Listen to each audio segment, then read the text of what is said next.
Soroush. Yes. And Filip from the Adapt Center. This is about validating documents and so on. Yeah. But yes, may as well give this to you. Thank you. Put this on the center. Yeah. Okay. So, let's take it away. Thank you. So first, a bit of short introduction. My name is Soroush. I'm a PhD student at Adapt Center. So it's a research center hosted in 4 Irish universities, including Trinity College Dublin, mostly working on digital content innovations. And today I have David helping me with the presentation. He's my supervisor and spokesman at Adapt Center. So the purpose of my PhD project was to enhance the interoperability inside the localization workflow by delivering standardized validation method. So this paper here is an attempt to generalize the thing we did in XLIF, which is a localization standard. So we try to look into classification of XML constraints and also give a kind of mapping, excuse me, for certain constraints and schema languages to use, and also some suggestions for further work and research. So first, about the research on this topic on classification of XML standards, XML constraints. Sorry. So most of the research which has been done is database driven. So it all comes from the relational database. You know, even notations, conventions, names, they're all being replicated in the research for XML. And it has also been questioned that, you know, the whole concept of tuples is applicable to XML, which has a tree shape. There has been, well, that's probably the most important work by Arenas and Lipkin. So they have developed a normalized form for XML. So they have attempted to work a framework, so you can have you can avoid having data redundancy in your XML data model, and also avoid update anomalies when you have your XML document going through a workflow. So, and also there has been loads of proposals and works on classification of integrity constraints of XML.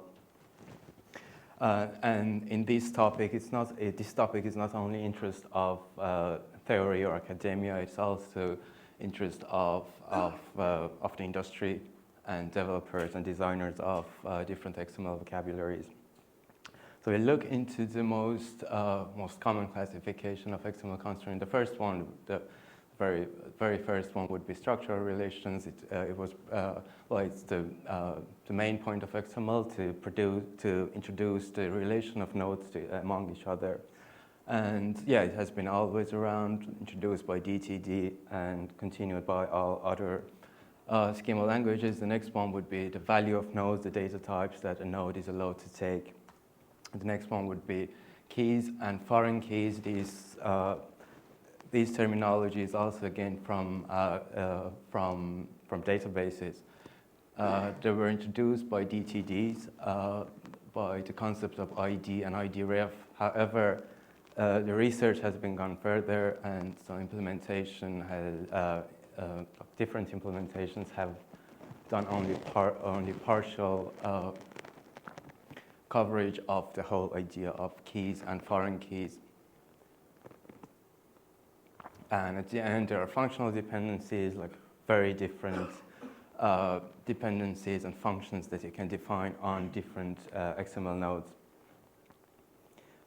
But there are also fields that have not been yet studied well in terms of XML constraints. One of them is progressive constraint. It's about well, when you have your XML document and it's meant for data exchange, so it goes through a workflow.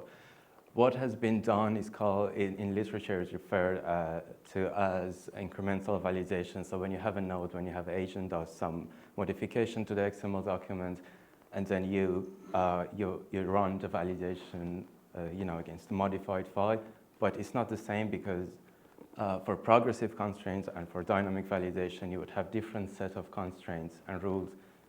Depends on the task that the agent is doing on the XML document. The other one is mixed content. So on all research and all work, it has been dropped. There has been assumption that an element cannot have mixed content of element and text together. So these two are actually very important for the needs of industry. And the industry we have been working in is localization. So localization is a process of adapting digital content.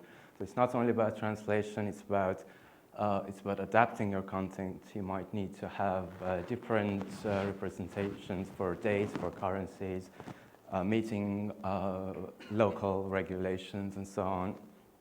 So localization comes in a workflow. There would be a round trip. When you get your original data, it gets extracted, it gets translated, enriched, and then merged to the original format. And here, the bytext is very important. So you need to have your original data and translated data within the same file in the round trip. So core activities in localization would be, first is segmentation, so breaking down the content to the minimum logical level, which is usually a sentence. Then translation, having terminology management, and so on. So XML has become probably the most major standard in localization, and mostly because it has very good mechanisms for language and text direction identification, which comes in native XML, lang, and XML attributes. It's a very good solution for storing and exchanging data in different languages. So there has been a huge number of XML-based standards developed for localization purposes. Like probably the most famous one is internationalization tag set, which is W3C recommendation. And ITS has been well integrated with HTML5. So the other ones, term-based exchange, translation memory exchange, and segmentation rule exchanges, they are designed for pretty specific tasks in the localization area. But the most common one and the most well adopted one in the localization workflow would be an OSI standard XML localization interchange file format. So this standard, this XML vocabulary is designed and developed by industry parties. So it might not necessarily conform to even a normal form of XML. It might have redundancies, but it has been designed for needs of the industry. And so David will talk more about XML. About XLIF, excuse me. Thanks, Soroush. I hope you can hear me. So as Soroush said, XLIF is an OASIS standard, and most importantly, it's a bytext. So basically, you have throughout the whole round trip, you have the source content aligned with the target content.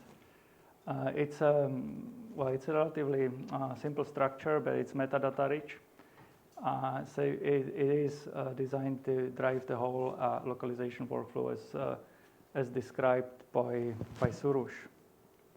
So you have here links to the OASIS technical committees that deal with the standard. This is the original OASIS XLIF committee that exists since 2001 or something, and newly formed object model and other serialization technical committee that basically works on the abstract data model and how to express the same thing in arbitrary serializations, including JSON, whatever you want or comes next. So let's look at the data model for XLIF. As Soroush said, in localization is driven by natural language. So in natural language, your basic linguistic component would be a sentence, typically. Well, it doesn't need to be a sentence. It can be a title or something or whatever. But, well, typically, in 90% of cases, your segment is is a sentence linguistically. But yeah, why we have so the segment is, you need at least one segment in the data model basically. Then this is designed for round-trip data originating from any from any technology, not just XML. You can round-trip data coming from wherever, RDF, RTF, what you name it. So basically, you in the segments you round-trip XML, but you might need to store original data that might be something different. In this case, it's just probably HTML or something. In the original data, we have escaped the italics tags, the opening and closing italics tag. And now in the source of the segment, where we are talking bytetext, obviously. So basically, in the segment, you need to have this sibling source and target. We don't have the target yet because the target is not an obligatory part of the data model.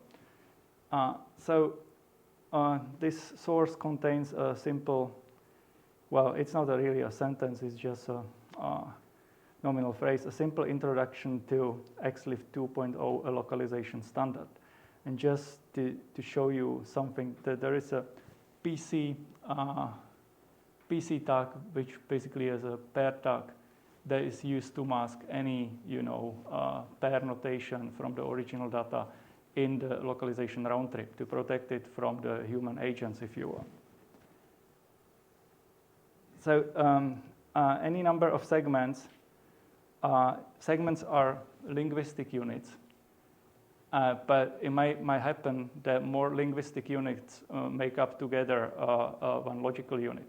And so basically the logical unit of the standards data model is unit. And this unit can contain any number of linguistic segments. And this segmentation also can be changed. And there are well described constraints and processing requirements, or dynamic constraints if you want, how to change the segmentation. So basically the standard going on can dynamically change the number of segments that live under the unit. But that's not what we are going to show. Also, the unit is wrapped up in a file element. Obviously, a file can have any number of units. And the whole thing is wrapped in the XLIF root element. And the XLIF root element can have any number of files. Here is the thing. You have the obligatory attribute there, source language, which is obviously a mapping of the XML lang, but you cannot use the XML lang directly because you will also need a target lang for the target language. So now we have a target, and this target happens to be in Russian. So the target lang attribute lives on the root element. So by design, this is strictly bilingual. You can have only, source in one language and target in one language for very good business reasons.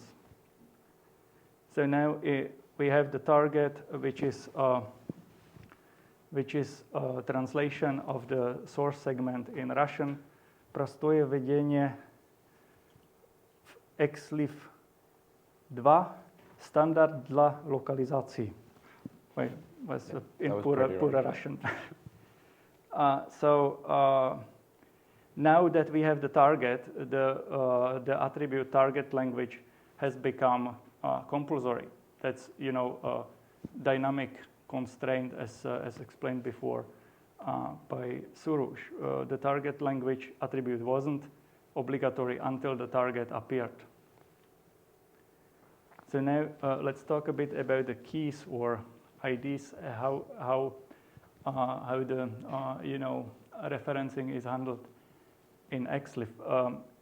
Because in XLIF you are receiving into the round trip data from any sort of technology, and you might be forced to use, even handle multiple files in one XLIF wrapper.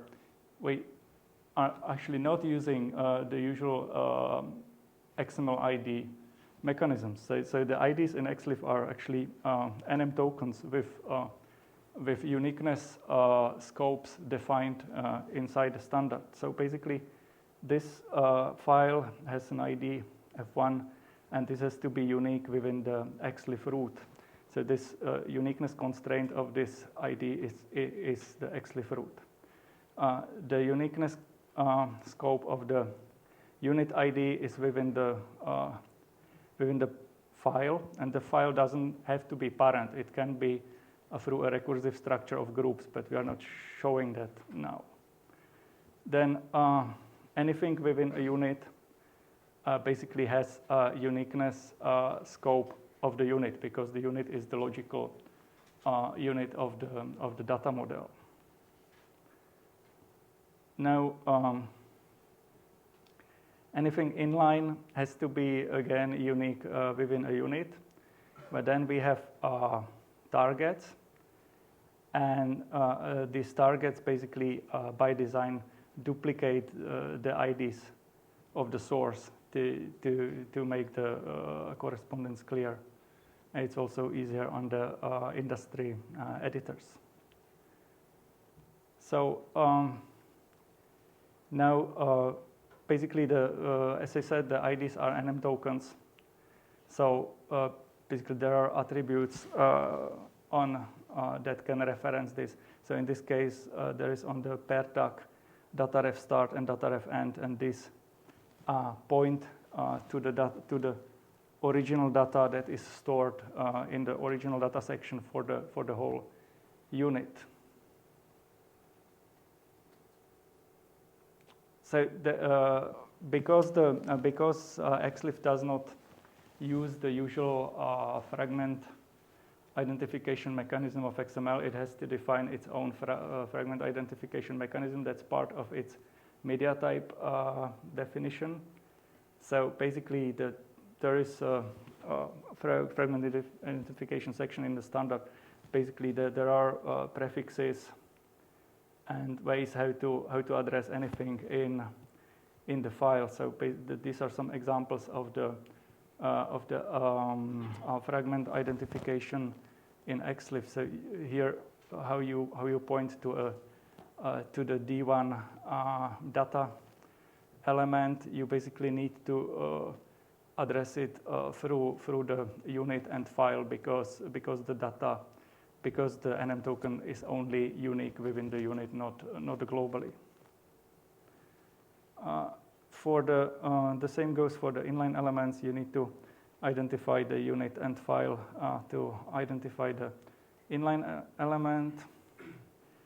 And because the targets are duplicates by design duplicates of the sources, you need to use the T prefix to identify the target occurrence of the inline. So as I mentioned before, the target language attribute is only obligatory when there is a target in the file. This is just an example of a dynamic constraint that occurs in the standard. So there are other mechanisms that are driven by the industry need. One of them is we have the logical units, which are units, but you can change segmentation. And also for linguistic reasons, you may reorder segments. For instance, if you are translating a paragraph from English to Spanish or French, it's quite common to change the thema, rema, ordering. So basically, you end up with a different order of linguistic sentences in target. So you basically need to have an attribute to govern that behavior. So I'm not going into details here because we don't have a lot of time. So basically, Soroush, as he said, he's a PhD researcher at the Adapt Center. And basically, we've seen that the XLIF standard has a lot of validation requirement, and it's also a round-trip oriented standard, and we need some pretty advanced validation methods for that standard to ensure that the standard will really guarantee the ecosystem and round trip of many tools. So basically, Soroush has been working very closely with the XLIF TC to design the advanced validation artifacts, explored these things to make validators that are not just ad hoc programmatical validators that existed before, but to base the validation on standard artifacts from the DSDL world. That's basically, well, he explored RelaxNG, Schematron, NVDL. And I think, well, we are very pleased. Basically, the artifacts developed by Soroush will be part of the 2.1 standard that should appear still in this year. So back to Soroush. Thank you. So as we saw, XLIF has a very complex data model. It's around 200 constraints of different complexities. So the task was to make those standardized validation artifacts. So how we did it was that there was already XML schema, which is the most popular one. It's been always being used. And so we had our keys, foreign keys, functional dependencies, which was not implemented in XML schema, done by Schematron, and then the mapping for these schemas and also for different namespaces that can occur in XLIF by NVDL. So first we had to examine the expressivity power of XML validation language which are around. So if we start with XML schema, we can see that XML schema is pretty good at structure, at data types as well. Some points of special cases of keys, foreign keys, but not good at functional dependencies as well. RelaxNG, which is a grammar-based validation language, which I happen to like very lot, is pretty good at again the same, but with some special cases of functional dependencies, where co-occurrence of attributes and different. Which are minor functional dependencies. But when it comes to Schematron, well, it can do everything that you would need to validate in terms of XML constraints. So if we can remember the difference of XML and database relational databases, we can see that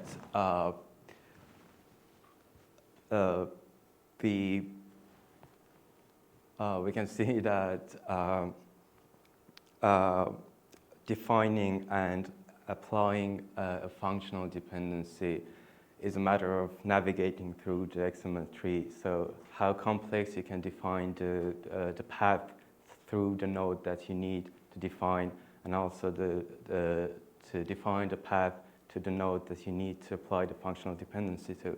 So my conclusion was that expressivity power of XML validation language is a direct function of XPath support. So if we come to this case where XML schema and keys, so you can have absolute keys, you can have relative keys, but you cannot write in the XPath predicates for in XML schema. So there is an assumption that the ID must be always there, and you cannot make a couple of elements or more elements to share the same ID. So if XML schema would have implemented complete XPath support, we would have things over there.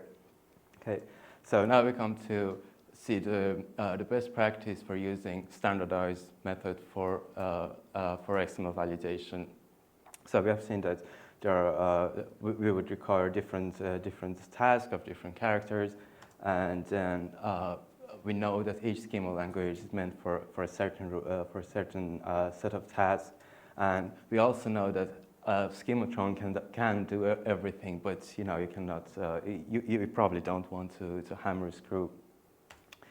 And so, continuing on the best practices, our conclusion was that structural relations and data types would be most suitable for XML schema and RelaxNG, but I would definitely go for RelaxNG because it's way easier to learn, and it's becoming more popular now. Many standards like DITA, DocBook, they are promoting RelaxNG as their primary validation artifacts. Then when it comes to keys and foreign keys, well, probably when they are minor, of course, they can be done in XML schema. And when we come to minor co-occurrence dependencies, which are, they do not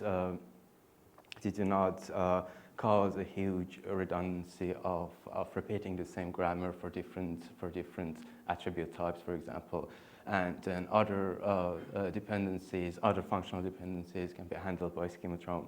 So, and it has been also recently a common practice to embed schematron rules into XML schema or relaxng, which is pretty dependent on the implementation and the tool you are using, so it's better to avoid that at all.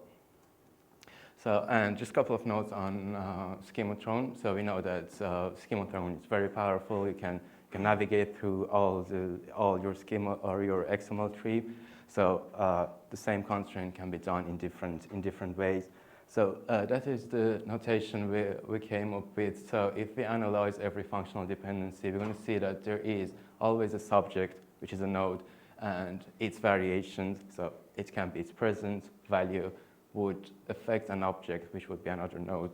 And here is very important: if the object and subject are related together through the path or not. So it can be relative. So you can get from object to the subject by a relative path or an absolute path.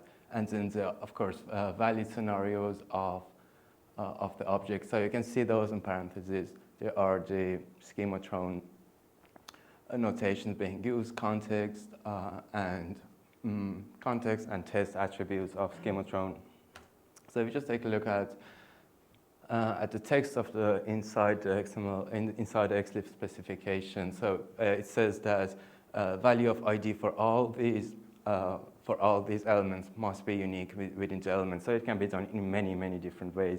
But if we take it in this way, so we can say the subjects are inline elements which are in source, in segment, and then we define the object and the variation and the relativity. So if we look at here, we have all the XPath predicates here, which would navigate us to the subject, and then from there, which is the relative path, to the object, and define the valid scenarios, which would be value exclusion for the ID attribute. And yeah, it's a very nice feature of schematron for reporting custom error reports. I'm just going to do a very short demo here, how we did it in XLib. Can I switch? No? You can. It doesn't.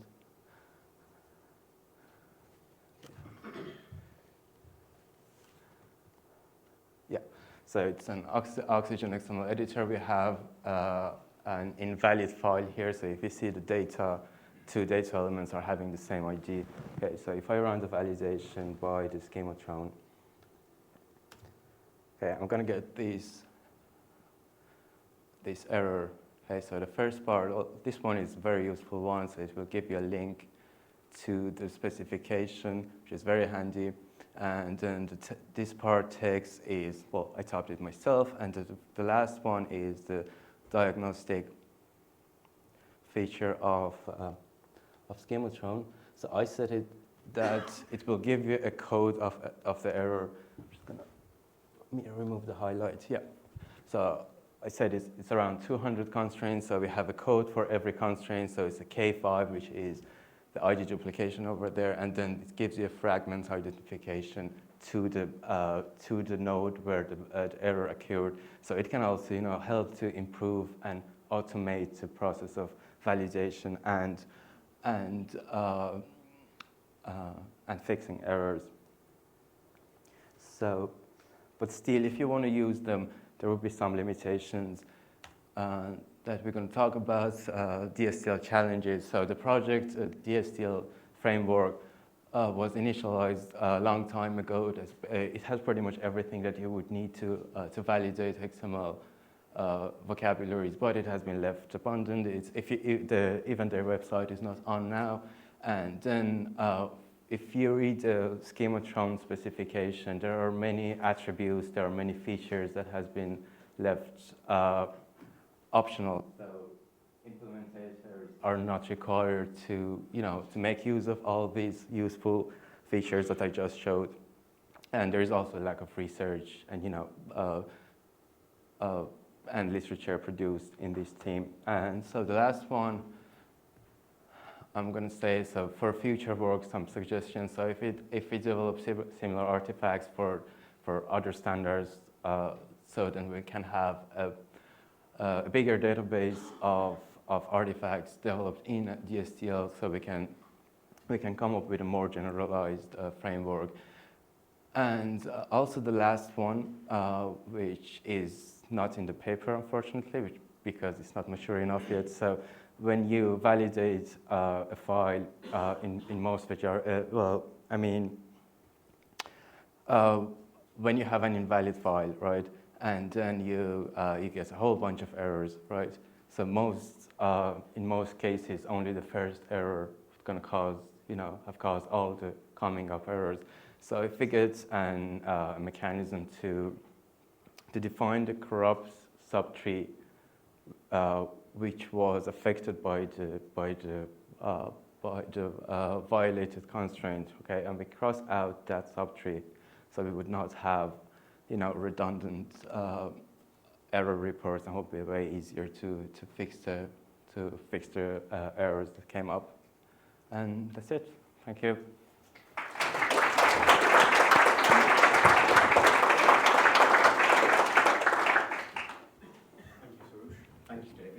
Do we have any questions? Go on, Simon. Hi, I'm just forgive me, I'm not familiar with XLIF 2.0, but I know that XLIF 1.2 allowed attributes from foreign namespaces. I was wondering if you had a look at extensibility in elements of attributes from foreign namespaces and how you cope with that. Yeah, there are extension points at XLIF 2.0 too, but well, in terms of validation, there's nothing that we can do right now. We are developing modules, to add to target the needs of, the current needs of people, but no, extensibility, of course, it is a value. It's an issue. Well, that there are modules which are kind of guaranteed extensions, and these are validated against schemas that are part of the standard. But then still there are allowed extensions. So basically, in your NVDL, if you know what the extension schema is, you can put it into your NVDL, and then it's handled. Obviously, you cannot predict what kind of extension there will be, right? Any other questions? I guess I just have one note. Comparing nothing about XLIF, but XML schema 1.0 and Relax NG, certainly the compact version. So XML schema 1.0 appears to have won the war in terms of mass usage. It's used in banks, it's used in finance everywhere. It's just living and breathing everywhere. But from what I've seen, Relax NG, certainly the compact version, it's dramatically simpler to understand. Exactly, It's that's true. significantly smaller, so flexible, but it's just not common. I don't know why. Yeah. It's a real shame. And if anyone out there is ever going to start writing a scheme, you should really start thinking about writing. And I have to tell you, when I was developing Relax NG for XLIF, I really enjoyed it because it's such a nice language. It's very intuitive. When you write it, that is very easy also to learn. But we dropped it exactly for the reason because it's not common in the industry, and I'm saying we need to stop doing that. Exactly. Yeah. But data is now, Relax NG is now their normative. Well, yeah, I said so data and DocBook and ITS. They are, well, there is a tendency in that. Yeah, and there was a legacy thing because the baseline, the structural schemas are schema, and then we would have overlap with Relax NG. So this was more like a historical issue. It would be a big disruption for the industry if we drop the schemas, and it doesn't make sense just to have both. So when you say industry, can you define that a little bit?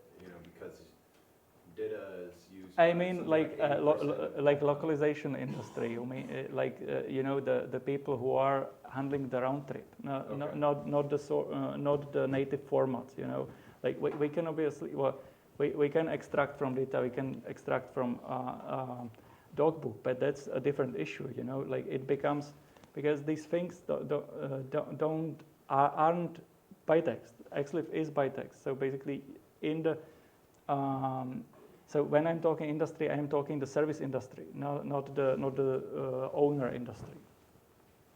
Okay. Thank you, guys. Thank you.